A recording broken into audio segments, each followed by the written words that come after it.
भारत के गेहूं का बवाल अभी थमा ही नहीं था कि भारत के चावल को लेकर एक नई कहानी सामने आ गई। गेहूं पर लगाए गए प्रतिबंधों जैसे भारत के फैसलों ने दुनिया की ऐसी नींद उड़ाई कि अरब से लेकर यूरोप तक हर कोई भारत के गेहूं के लिए कतार में खड़ा है। और अब तो खुद अमेरिका भी सामने आकर भारत के सहयोग की उम्मीद लगाए बैठा है।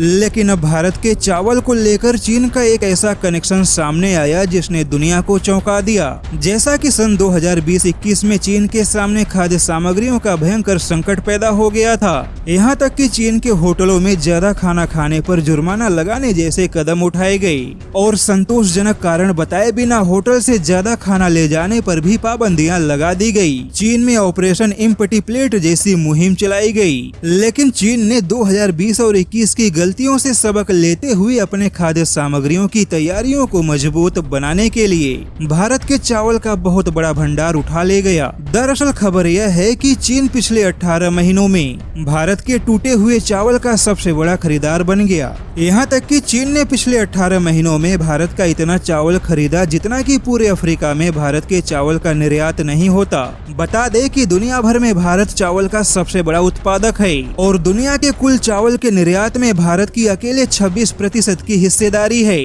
और चीन ने पिछले कुछ महीनों में लगभग 16 लाख मीट्रिक टन से ज्यादा भारत के चावल की खरीदारी की है। वहीं चीन ने पाकिस्तान के बासमती चावल को छोड़ भारत के बासमती चावल की जमकर खरीदारी की और दावा किया जा रहा है कि चीन ने बासमती चावल की खरीदारी में WTO के कई सारे नियमों का उल्लंघन किया, क्योंकि अभी कई देशों के चावल के निर्यात का मुद्दा इस समय WTO का एक गंभीर मुद्दा बना हुआ है और कई देश चावल के निर्यात को लेकर WTO में भारत का विरोध कर रहे हैं। इसके बावजूद भारत और चीन के बीच में चावल का इतना बड़ा व्यापार हो गया, जो इस समय गेहूं जैसे गंभीर मुद्दों के बीच में चावल का इतना बड़ा व्यापार कई देशों के लिए चौंकाने वाली खबर है।